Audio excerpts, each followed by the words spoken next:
الحمد لله رب العالمين. أشهد أن لا إله إلا الله وحده لا شريك له، وأشهد أن سيدنا ومولانا محمدًا عبده ورسوله. أما بعد، فأعوذ بالله من الشيطان الرجيم. بسم الله الرحمن الرحيم.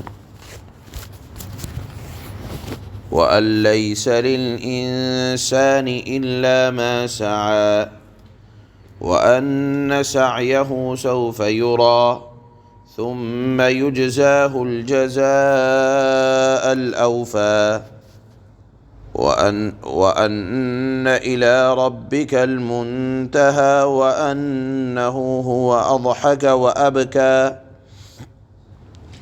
وأنه هو أمات وأحيا وأنه خلق الزوجين الذكر والأنثى من نطفة إذا تمنى وأن عليه النشأة الأخرى وأنه هو أغنى وأقنى وأنه هو رب الشعرى وأنه أهلك عادًا الأولى وثمود فما أبقى وقوم نوح من قبل إنهم كانوا هم أظلم وأطغى والمؤتفكة أهوى فغشاها ما غشى فبأي آلاء ربك تتمارى. صدق الله مولانا العلي العظیم۔ مضمون یہ چل رہا تھا کہ اللہ نے یہ ارشاد فرمایا تھا کہ دیکھو، ہر آدمی کو اپنی کمائی کا حساب اللہ کے دربار میں دینا ہے۔ غلطی میں کروں، میرا وبال کوئی دوسرا اٹھائے، ایسا ہو نہیں سکتا۔ آپ اپنے گناہوں کا وبال اگر کوئی دوسرا آدمی یہ کہے کہ آپ مجھے پیسے دے دیں، کچھ دنیا کی دولت دے دیں اور آپ جو چاہیں وہ کریں، میں آپ کے گناہوں کا پاپ اپنے سر لیتا ہوں، وبال اپنے سر لیتا ہوں، تو یہ ہو نہیں سکتا۔ یہ مضمون اللہ نے جہاں قرآن میں ارشاد فرمایا، وہیں آپ سے پہلے ہمارے جد امجد حضرت ابراہیم علیہ السلام کے صحیفوں، حضرت موسیٰ علیہ السلام کے صحیفوں میں نازل کیا ہے۔ یعنی ایسا نہیں ہے کہ یہ خاص مضمون صرف قرآن کا حصہ ہے، بلکہ اس سے پہلے حضرت موسیٰ، حضرت ابراہیم کے اوپر بھی اس طرح کے مضامین اللہ نے نازل کیے، اس کا ذکر چل رہا ہے کہ قرآن اور دیگر صحیفوں میں جو چیزیں مشترک ہیں وہ کیا ہیں، ان کا ذکر اس سے پہلے والی آیات میں بھی ہوا اور آج بھی ہو رہا ہے۔ مثلا انسان جو کچھ کرے گا، جو حالات آئیں گے اس کے اوپر، وہ اس کی اپنی کمائی کے سبب آئیں گے۔ اور وَأَنَّ سَعْيَهُ سَوْفَ يُرَى، وہ اپنی ہر ایک کوشش کو دیکھ لے گا۔ ثُمَّ يُجْزَاهُ الْجَزَاءَ الْأَوْفَى، ہر ایک چیز کا پورا بدلہ اس کو ملے گا۔ وَأَنَّ إِلَىٰ رَبِّكَ الْمُنْتَهَى، سب کو اپنے پروردگار کے پاس پہنچنا ہے۔ یہ بات پہلے صحیفوں میں بھی موجود ہے، اور پہلے صحیفوں میں کیا ہے؟ وَأَنَّهُ هُوَ أَضْحَكَ وَأَبْكَى، دیکھو غمی اور خوشی سب اللہ کی طرف سے ہے۔ یہ بات بھی پہلے صحیفوں میں موجود ہے کہ آدمی کے اوپر نہ تو غم اور نہ خوشی، اس کی ذات پر جو آتی ہے وہ اللہ کی طرف سے آتی ہے۔ وَأَنَّهُ هُوَ أَمَاتَ وَأَحْيَا، سب کو مارتا اور جلانا، زندگی اور موت دینا، یہ اللہ کی قدرت میں ہے۔ اللہ کی قدرت میں ہے کہ ایک قطرہ سے، منی کے ایک قطرے سے وہ مرد یعنی نر اور مادہ یعنی عورت کو پیدا کرتا ہے۔ آدمی کی عقل حیران ہے کہ ایک قطرہ آدمی کی پیٹھ سے نکلا اور ہوتا ہوا پیشاب کے راستے سے عورت کے پیٹ میں پہنچتا ہے۔ قطرہ ایک ہی ہے، لیکن اسی سے اللہ نر کو زندگی دیتا ہے، اور اسی قطرے سے اللہ جب چاہتا ہے تو مادہ بنا دیتا ہے۔ بتاؤ یہ نر اور مادہ اللہ کی قدرت کے علاوہ کون بنا سکتا ہے؟ یہ مضمون اللہ نے پہلے صحیفوں میں بھی بیان کیا کہ ایک قطرہ منی سے اللہ نر اور مادہ کو پیدا کرتا ہے، اور پھر مرنے کے بعد دوبارہ زندہ کیا جانا یہ اللہ ہی کر سکتا ہے، اس کے علاوہ کوئی اور نہیں کر سکتا۔ وَأَنَّهُ هُوَ أَغْنَى وَأَقْنَى، کچھ بھی کر لو، مالداری فقیری سب اللہ کی طرف سے آتی ہے۔ وہی ہے جو کسی مالدار کو مالدار کرتا ہے، وہی ہے جو کسی فقیر کو فقیر کرتا ہے۔ یعنی آپ کے پاس علم و ہنر چاہے جتنا ہو، لیکن ضروری نہیں ہے کہ آپ مالدار ہو جائیں۔ مالداری، غنا اور فقر یہ اللہ کی طرف سے ہوتا ہے، لہذا جب اللہ کی طرف سے ہے تو فقر سے حفاظت اور غنا آنے کی دعا یہ اللہ ہی سے کی جائے گی۔ وَأَنَّهُ هُوَ رَبُّ الشِّعْرَى، شعراء زمانہ جاہلیت میں ایک ستارے کا نام تھا، اور زمانہ جاہلیت میں اس ستارے کو لوگ خدا سمجھتے تھے، کہتے تھے کہ ہماری پریشانیاں یہ ستارہ حل کرے گا۔ اللہ نے فرمایا کہ دیکھو ستارہ کیا حل کرے گا، وہ تو خود مخلوق ہے اور اس کا خالق اللہ ہے، لہذا جس ستارے کا خالق اللہ ہو تو اللہ سے مانگا جائے گا یا مخلوق سے مانگا جائے گا؟ ظاہر سی بات ہے، جو خود اپنی پیدائش میں کسی غیر کا محتاج ہو تو وہ کیا تمہاری ضرورتوں کو پورا کر سکتا ہے؟ اللہ نے اس کے بارے میں ارشاد فرمایا کہ دیکھو ستارہ جس کو تم اپنا کارساز مانتے ہو، اس کا خالق بھی اللہ ہے۔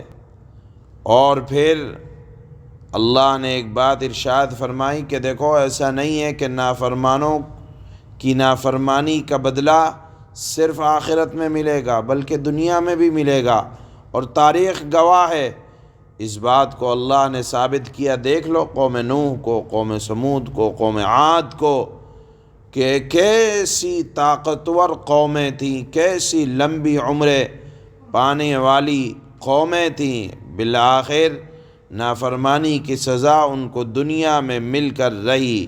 اس کے بعد اللہ نے فرمایا فَبِأَيِّ آلَاءِ رَبِّكَ تَتَمَارَىٰ، اے مخاطب تو کن چیزوں کی طرف سے اللہ کی جانب سے دھوکے میں پڑا ہوا ہے؟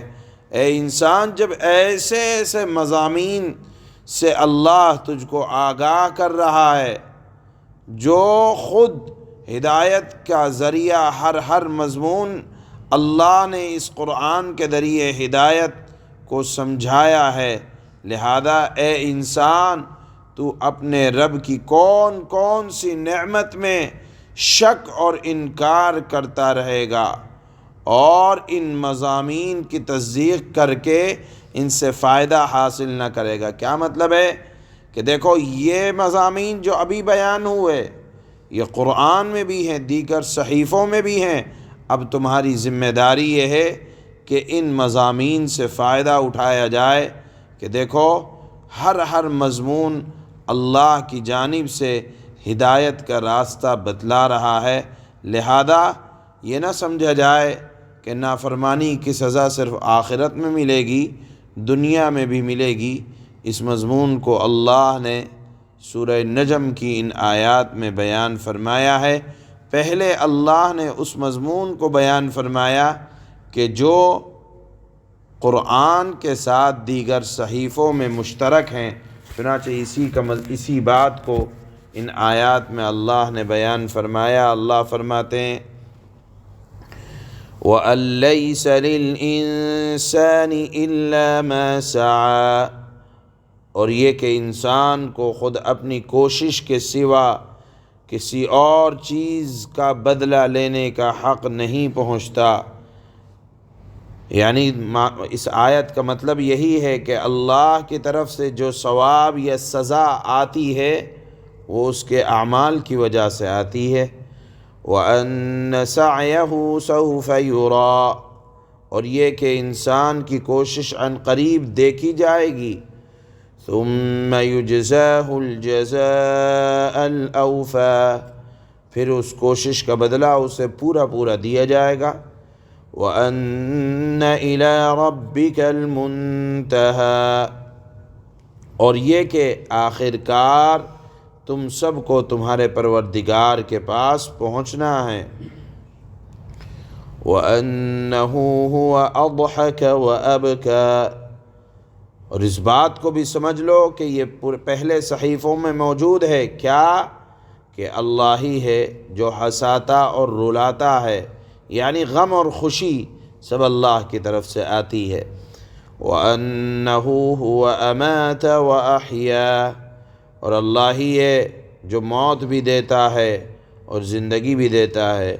وَأَنَّهُ خَلَقَ الزَّوْجَيْنِ الذَّكَرَ وَالْأُنثَىٰ، اور یہ کہ اللہ ہی نے نر اور مادہ کے دو جوڑے پیدا کیے ہیں۔ مِن نُطْفَةٍ إِذَا تُمْنَىٰ، اور اللہ ہی ہے جس نے نر اور مادہ کے جوڑے پیدا کیے دو، وہ بھی صرف ایک بوند سے جب وہ ٹپکائی جاتی ہے۔ اللہ نے انسان کی پیدائش کے اول وہلہ میں کا ذکر ان آیات میں فرمایا۔ وَأَنَّ عَلَيْهِ النَّشْأَةَ الْأُخْرَىٰ، اور یہ کہ دوسری زندگی دینے کا بھی اللہ نے ذمہ لے لیا ہے۔ وَأَنَّهُ هُوَ أَغْنَىٰ وَأَقْنَىٰ، اور اللہ ہی ہے جو مالدار بناتا ہے اور دولت کو محفوظ کراتا ہے۔ وَأَنَّهُ هُوَ رَبُّ الشِّعْرَىٰ، اور اللہ ہی ہے جو شعراء ستارے کا پروردگار ہے۔ وَأَنَّهُ أَهْلَكَ عَادًا الْأُولَىٰ، اور اللہ ہی ہے جس نے پچھلے زمانے کی قوم عاد کو ہلاک کیا۔ وَثَمُودَ فَمَا أَبْقَىٰ، اور قوم سمود کو بھی ہلاک کیا اور کسی کو باقی نہ چھوڑا۔ وَقَوْمَ نُوحٍ مِّن قَبْلُ إِنَّهُمْ كَانُوا هُمْ أَظْلَمَ وَأَطْغَىٰ، اور ان قوموں سے پہلے قوم نوح کی قوم کو بھی ہلاک کیا، بے شک وہ سب سے زیادہ ظالم و سرکش تھے۔ وَالْمُؤْتَفِكَةَ أَهْوَىٰ، اور جو بستیاں اوندھی گری تھیں ان کو بھی اسی نے اٹھا پھینکا تھا۔ فَغَشَّاهَا مَا غَشَّىٰ، پھر جس خوفناک چیز نے انہیں ڈھانپا وہ انہیں ڈھانپ کر ہی رہی، یعنی اللہ کے عذاب نے تمام نافرمان قوموں کو ڈھانک لیا۔ اس کو اللہ نے اس آیت میں بیان فرمایا۔ اللہ فرماتے ہیں فَبِأَيِّ آلَاءِ رَبِّكَ تَتَمَارَىٰ، خلاصہ کلام یہ ہے لہذا اے انسان تو اپنے پروردگار کی کون کون سی نعمتوں میں شک کرے گا، یعنی اب شک کی کوئی گنجائش باقی نہیں ہے، ان تمام مضامین سے ہدایت حاصل کرنا چاہیے۔ سبحان اللہ و بحمدہ۔